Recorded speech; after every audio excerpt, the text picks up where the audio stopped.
Allahu Akbar, Allahu Akbar, Allahu Akbar, Allahu Akbar, Allahu Akbar, Allahu Akbar, Allahu Akbar, Allahu Akbar, Allahu Akbar kabira, walhamdulillahi katsira, wassubhanallahi bukratan wa asila. La ilaha illallah wahdah, sadaqa wa'dah, wa nasara 'abdah, wa a'azza jundah, wa hazamal ahzaba wahdah. La ilaha illallah wallahu akbar, Allahu akbar walillahil hamd. Alhamdulillahi hakimil hukam, ja'ilin nuri wal zalam, waj'ala hadzal yawma 'idan lil islam, wa harrama 'alaina as-siyam.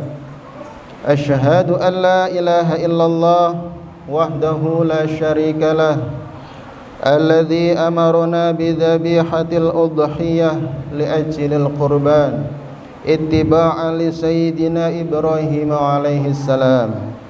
Wa asyhadu anna sayyidana wa nabiyyana Muhammadan abduhu wa rasuluh, afdalul anami wa misbahul dhalam. Allahumma salli wa sallim wa barik ala sayyidina Muhammad wa ala alihi wa ashabihil kiram, salatan wa salaman daimaini mutalazimaini ala mamarrid dhuhuri wal ayyam. Amma ba'd, fa ya ibadallah, ittaqullaha haqqa tuqatih, wa la tamutunna illa wa antum muslimun, wa ati'uhu wa kabbiruhu takbira. Jamaah salat Idul Adha rahimakumullah, marilah kita senantiasa bersyukur kepada Allah Subhanahu wa taala atas segala limpahan nikmat, rahmat dan hidayahnya kepada kita sekalian, sehingga pada pagi hari ini kita bisa melaksanakan salat Idul Adha. Salawat serta salam semoga Allah limpahkan kepada nabiyana wa habibana Muhammad sallallahu alaihi wasallam, kepada keluarga, pada para sahabatnya dan seluruh pengikutnya, dan mudah-mudahan kita menjadi umat Rasulullah sallallahu alaihi wasallam yang diberikan kekuatan istiqamah untuk menjalankan syariat beliau sampai akhir hayat kita nanti. Hadirin sidang salat Idul Adha rahimakumullah, khatib berwasiat kepada jamaah sekalian dan juga kepada khatib pribadi, mari sama-sama kita tingkatkan kualitas keimanan dan ketakwaan kita kepada Allah Subhanahu wa taala dengan sebenar-benarnya takwa, menjalankan segala perintah-perintah Allah dan menjauhi segala larangan-larangannya, dengan disertai keyakinan bahwa dengan takwa ini akan menjadikan bekal kita hidup bahagia, selamat baik di dunia maupun di akhirat nanti. Pada hari yang mulia ini, seluruh umat Islam di seantero dunia memperingati hari raya Idul Adha atau hari raya kurban. Dan pada hari ini juga kita diingatkan oleh kisah seorang Khalilullah, kekasih Allah Ta'ala, yakni Nabi Ibrahim alaihissalam, sosok Rasul yang mendapatkan begitu banyak ujian dari Allah Subhanahu wa Ta'ala. Allah Ta'ala berfirman, wa idzibtala Ibrahima rabbuhu bikalimatin fa'atammahun, qala inni ja'iluka linnasi imama, qala wa min dzurriyyati, qala la yanalu ahdiz zalimin. Dan ingatlah ketika Ibrahim diuji Tuhannya dengan beberapa kalimat, lalu Ibrahim menunaikannya. Allah berfirman, sesungguhnya aku akan menjadikanmu imam bagi seluruh manusia. Kemudian Ibrahim berkata, dan saya mohon juga dari keturunanku. Allah berfirman, janjiku ini tidak akan mengenai orang-orang yang zalim. Surat Al-Baqarah ayat 124. Beberapa kalimat dalam ayat ini adalah perintah dan larangan dari Allah Subhanahu wa taala. Di antara ujian yang menimpa Nabi Ibrahim alaihissalatu wassalam adalah dibakar hidup-hidup oleh Raja Namrud. Diperintahkan khitan saat usia masih lanjut. Diperintahkan pula untuk menyembelih putranya Ismail dan lain sebagainya. Dan Nabi Ibrahim alaihissalatu wassalam mampu melewati semua ujian ini dengan sempurna. Karena itulah Allah Ta'ala menegaskan bahwa pada diri kekasihnya yang mulia ini terdapat keteladanan yang layak untuk kita ikuti. Allah berfirman, qad kanat lakum uswatun hasanatun fi Ibrahim walladzina ma'ah. Sesungguhnya telah ada contoh teladan yang baik bagimu pada Ibrahim dan orang-orang yang bersama dengannya. Surat Al-Mumtahanah ayat 4. Allahu Akbar, Allahu Akbar, Allahu Akbar, walillahil hamd. Jamaah salat Idul Adha rahimakumullah, pada kesempatan khutbah kali ini saya akan menyampaikan 4 nilai pendidikan yang terdapat dari kisah Nabi Ibrahim alaihissalam dan keluarganya.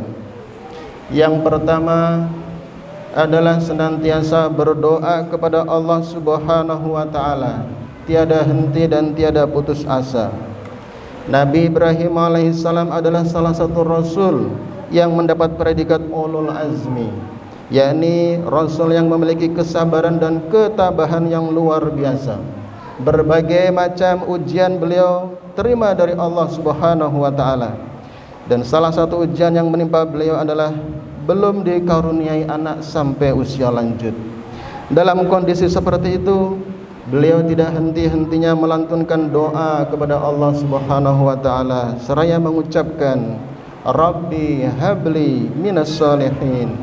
Ya Tuhanku, anugerahkanlah kepadaku seorang anak yang termasuk orang-orang yang saleh. Surat As-Saffat ayat 100. Dari doa ini ada makna atau hikmah yang bisa kita ambil. Yang pertama, senantiasa kita meyakini bahwa Allah Subhanahu wa taala yang menciptakan, mengatur dan merawat alam semesta ini. Hanya Allah lah yang menurunkan rezeki, memberikan anak, menurunkan hujan, yang menghidupkan dan yang mematikan, memberikan kita sakit dan juga menyembuhkan. Nabi Ibrahim meyakini hal itu semua. Maka beliau memanggil Allah dengan kata Rabb, yang artinya dengan yaitu maha menjaga dan memelihara. Kemudian setelah meyakini akan kebesaran dan kekuasaan Allah Subhanahu wa taala, maka wajib bagi kita untuk beribadah hanya kepada Allah Subhanahu wa taala, meminta pertolongan dan berharap hanya kepada Allah Subhanahu wa taala. Di sini kita dapati Nabi Ibrahim tidak memohon kecuali hanya kepada Allah agar dikaruniai keturunan. Kemudian Allah Subhanahu wa taala mengajarkan kepada kita adab berdoa. Di antaranya adalah hendaknya kita meminta kepada Allah tentang sesuatu yang memberikan maslahat, baik kemaslahatan kita di dunia maupun di akhirat nanti. Kita lihat umpamanya Nabi Ibrahim tidak hanya meminta keturunan saja, tetapi meminta keturunan yang saleh, keturunan yang akan meneruskan perjuangan di dalam menyebarkan dan menegakkan ajaran Islam. Allahu Akbar, Allahu Akbar, Allahu Akbar, walillahil hamd. Yang kedua, senantiasa berbaik sangka atau husnudzan kepada Allah Subhanahu wa taala. Dikisahkan suatu hari Nabi Ibrahim alaihissalam terbangun dari tidurnya. Tiba-tiba ia memerintahkan kepada istrinya Siti Hajar untuk mempersiapkan perjalanan yang sangat panjang dengan membawa serta bayinya. Kemudian wanita itu segera berkemas dan melakukan perjalanan yang panjang. Saat itu Nabi Ismail masih bayi dan belum disapih. Nabi Ibrahim alaihissalam melangkahkan kaki menyusuri bumi yang penuh dengan pepohonan dan rerumputan sampai akhirnya tiba di padang Sahara.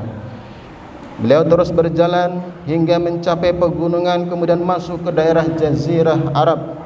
Ibrahim alaihissalam menuju ke sebuah lembah yang tidak ditumbuhi tanaman, tidak ada pepohonan, tidak ada makanan dan minuman, tidak ada seorang pun, bahkan tidak ada kehidupan di dalamnya.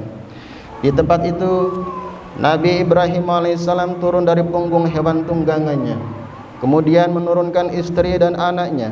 Setelah itu, tanpa berkata-kata, beliau meninggalkan istri dan anaknya di sana.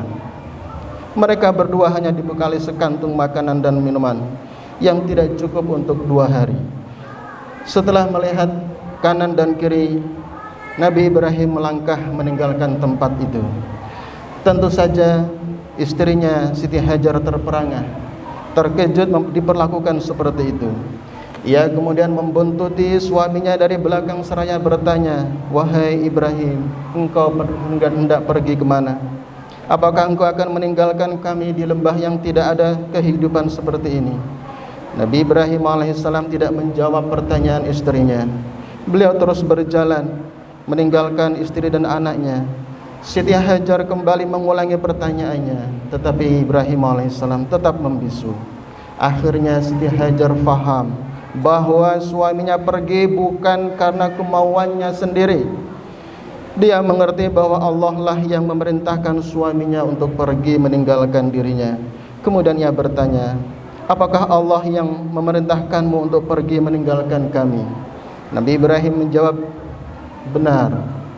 Kemudian istri yang salehah dan beriman itu berkata, "Kalau begitu, kami tidak akan disia-siakan oleh Allah Subhanahu wa taala selagi Allah bersama kami. Dialah yang telah memerintahkan engkau pergi." Kemudian Nabi Ibrahim alaihissalatu wassalam terus berjalan meninggalkan mereka. Allahu akbar, Allahu akbar, Allahu akbar, walillahil hamd. Jamaah salat Idul Adha rahimakumullah. Lihatlah bagaimana Nabi Ibrahim dan Siti Hajar dalam kondisi seperti itu mampu berbaik sangka kepada Allah Subhanahu wa taala. Mereka meyakini bahwa selagi mereka bersama Allah, maka tidak akan ada yang menyengsarakannya, tidak akan ada yang mencelakainya, tidak ada yang dapat melukainya. Saat ini kita banyak mendapati orang frustasi dan susah dalam kehidupan ini, bukan karena sedikitnya nikmat yang Allah berikan kepada mereka, tetapi karena mereka sedikit berhusnudzon, berbaik sangka kepada Allah, tidak berbaik sangka pada kebaikan Allah. Padahal nikmat Allah telah berikan kepada mereka sangat melimpah. Oleh karena itu hadirin sekalian, kita harus berbaik sangka kepada Allah Subhanahu wa taala sesuai dengan Allah Subhanahu wa taala, sesuai dengan prasangka hambanya. Dalam sebuah hadis qudsi yang diriwayatkan oleh Abu Hurairah radhiyallahu anhu, ia berkata, Rasulullah sallallahu alaihi wasallam bersabda, Allah taala berfirman, "Aku sesuai prasangka hambaku. Aku bersamanya ketika ia mengingatku. Jika ia mengingatku saat sendiri, maka aku akan mengingatnya dalam diriku. Jika ia mengingatku dalam suatu kumpulan atau jamaah, maka aku akan mengingatnya di kumpulan yang lebih baik daripada itu, yaitu kumpulan malaikat. Jika ia mendekat kepadaku sejengkal, maka aku akan mendekat sehasta. Jika ia mendekat kepadaku sehasta, aku akan mendekat kepadanya sedepa. Jika ia datang kepadaku dengan berjalan, maka aku akan mendatanginya dengan berjalan cepat." Hadis riwayat Bukhari dan Muslim. Allahu akbar, Allahu akbar, Allahu akbar, walillahil hamd. Jamaah salat Idul Adha rahimakumullah, kita harus belajar kepada Siti Hajar. Walaupun ia seorang wanita yang baru mempunyai anak bayi, kemudian ditinggalkan suaminya di padang pasir yang gersang, tetapi ia yakin jika ini adalah perintah Allah, maka Allah tidak akan menyia-nyiakannya. Allah pasti akan membantunya, Allah pasti akan menolongnya. Kisah ini bukan hanya untuk Siti Hajar, bukan hanya untuk zaman itu saja, akan tetapi kisah ini akan terus berulang pada setiap zaman bahwa Allah tidak akan menyia-nyiakan hambanya yang senantiasa berbaik sangka kepadanya dalam segala hal. Allahu Akbar, Allahu Akbar, Allahu Akbar, walillahil hamd. Yang ketiga, hadirin sekalian, pelajaran yang bisa kita ambil dari kisah Nabi Ibrahim adalah pengorbanan untuk kepatuhan kepada Allah Subhanahu wa taala. Nabi Ibrahim mendapatkan gelar Khalilullah, kekasih Allah, mendapatkan ujian yang berat pada saat rasanya bahagianya meluap-luap karena kehadiran sang buah hati di dalam rumah tangganya. Lewat perintah menyembelih Ismail, Allah seolah hendak mengingatkan kepada Nabi Ibrahim bahwa anak hanyalah titipan. Anak betapapun mahalnya kita menilai, tidak boleh melalaikan dan melengahkan kita bahwa hanya Allah lah tujuan akhir dari rasa dan cinta dan ketaatan. Nabi Ibrahim lulus dari ujian ini. Ia membuktikan bahwa dirinya sanggup mengalahkan egonya untuk tujuan mempertahankan nilai-nilai ilahi.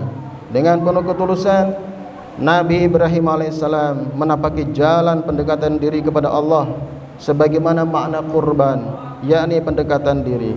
Sementara Nabi Ismail, meski usianya masih belia, beliau membuktikan diri sebagai anak yang berbakti dan patuh kepada orang tua dan kepada Tuhannya.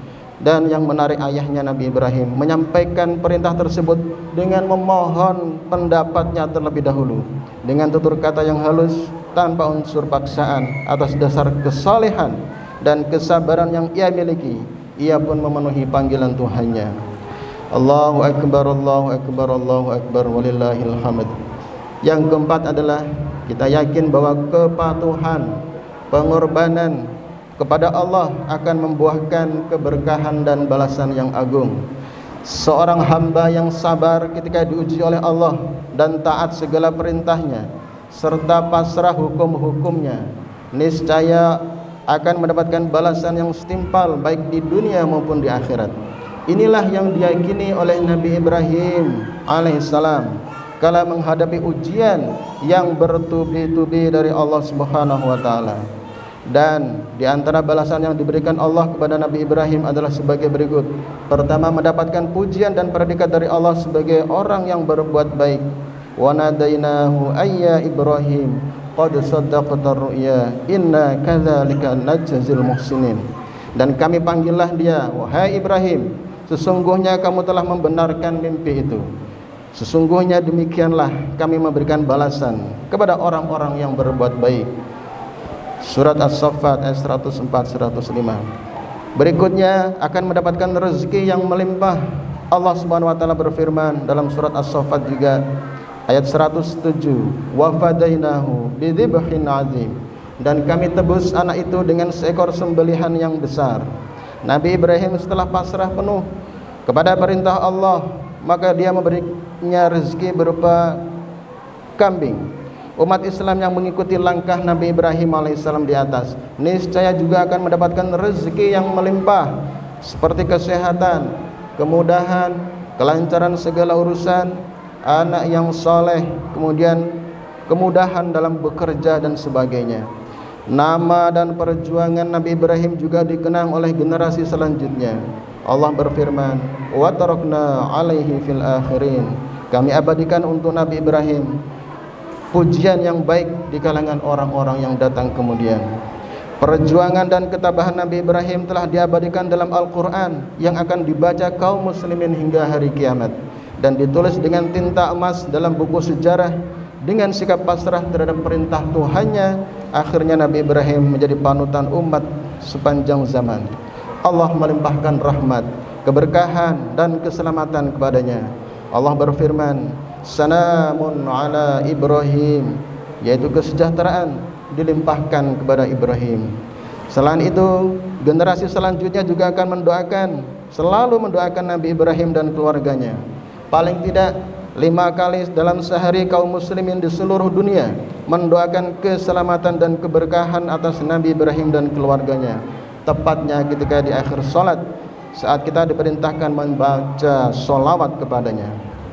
Jamaah salat Idul Adha rahimakumullah, Itulah 4 nilai pendidikan yang bisa kita petik dari kisah Nabi Ibrahim dan keluarganya. Semoga kita dapat meneladaninya dalam rangka untuk perbaikan kepada diri kita, keluarga kita, dan masyarakat kita. Amin ya rabbal alamin. Barakallahu li wa lakum fil Qur'anil azim wa nafa'ani wa iyyakum bima fihi minal ayati wa dzikril hakim. Innahu ta'ala jawadun karim, malikun barun raufur rahim. Allahumma salli wa sallim ala sayyidina Muhammadin wa ala ali sayyidina Muhammad. Allahu akbar, Allahu akbar, Allahu akbar, Allahu akbar, Allahu akbar, Allahu akbar, Allahu akbar, la ilaha illallah, wallahu akbar, Allahu akbar, walillahil hamd. Alhamdulillahi hamdan katsiran kama amar. Asyhadu an la ilaha illallah wahdahu la syarika lah, irghaman liman jahada bihi wa kafar. Wa asyhadu anna sayyidana Muhammadan abduhu wa rasuluh, sayyidul khalaiqi wal bashar. Allahumma salli wa sallim ala sayyidina Muhammad wa ala alihi wa ashabihi wa man tabi'ahum ila yaumil mahsyar. Amma ba'd. Fa ya ibadallah, ittaqullaha haqqa tuqatih wa la tamutunna illa wa antum muslimun wa ta'atihi la'allakum tuflihun. Faqala Allah ta'ala fi kitabihil karim, inna Allaha wa malaikatahu yusalluna 'alan nabi ya ayyuhalladzina amanu sallu 'alaihi wa sallimu taslima. Allahumma salli wa sallim wa barik ala sayyidina Muhammad wa ala alihi wa ashabihi wa man tabi'ahum bi ihsanin ila yaumiddin wa alaina ma'ahum bi rahmatika ya arhamar rahimin. Mari sama-sama kita berdoa kepada Allah, semoga pengorbanan kita, perjuangan kita, kepatuhan kita kepada Allah Subhanahu wa taala mendapatkan keberkahan dan ridha dari Allah Subhanahu wa taala. Allahumma ighfir lil muslimina wal muslimat wal mu'minina wal mu'minat al ahya'i minhum wal amwat, innaka sami'un qaribun mujibud da'wat wa ya qadiyal hajat. Allahumma ansurna fa innaka khairun nasirin waftah lana fa innaka khairul fatihin waghfir lana fa innaka khairul ghafirin warhamna fa innaka khairur rahimin warzuqna fa inna khairur raziqin wahdina wa najjina minal qaumiz zalimin wal kafirin. Allahumma aslih lana dinana alladhi huwa ismatu amrina wa aslih lana dunyana allati fiha ma'ashuna wa aslih lana akhiratana allati fiha ma'aduna waj'alil hayata ziyadatan lana fi kulli khair waj'alil mauta rahatan lana min kulli syarr. Allahumma qasim lana min khasyatika ma tahulu bainana wa baina ma'siyatik wa min ta'atika ma tuballighuna bihi jannataka wa minal yaqini ma tuhawwinu bihi alaina masa'ibad dunya. Allahumma mattina bi asma'ina wa absarina wa quwwatina ma ahyaitana waj'alhu al-waritha minna waj'al tha'rana 'ala man 'adana wa la taj'al musibatana fi dinina wa la taj'al ad-dunya akbara hammina wa la mablagha ilmina wa la tusallit 'alaina man la yarhamuna. Allahumma inna na'udzubika min ilmin la yanfa' wa min qalbin la yakhsha wa min nafsin la tashba wa min du'a'in la yusma'. Rabbana atina fid dunya hasanah wa fil akhirati hasanah wa qina adzaban nar. Amin ya mujibas sa'ilin. Wa sallallahu ala nabiyyina Muhammadin wa ala alihi wa sahbihi ajma'in walhamdulillahi rabbil alamin. Assalamualaikum warahmatullahi wabarakatuh.